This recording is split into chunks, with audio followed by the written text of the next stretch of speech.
Lutje pas namazit të mbrëmjes, akshamit.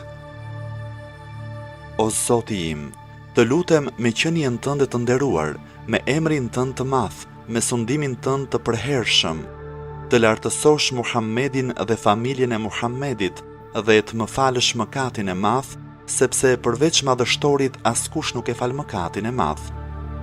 Çka dashur Allahu është, nuk ka mbrojtje fuqi përveç se me Allahun. Allahu t'i lutem të më falë mëkatet. O Zoti im, vetëm ty të kërkoj, me detyrimet e mëshirës tënde dhe me madhështinë e faljes së mëkateve që ti bën, shpëtim prej zjarit e prej çdo sprove të rënd, arritjen e xhennetit, kënaqësinë tënde në shtëpinë e shpëtimit të përhershëm, fqinjësinë e profetit tënd, Muhammedit alayhi selam, dhe fqinjësinë e familjes së tij. O Zoti im, çdo mirësi që ne kemi, ajo është vetëm prej teje, nuk ka Zot tjetër përveç teje. Vetëm ty të kërkoj faljen e mëkateve dhe vetëm para teje pendohem.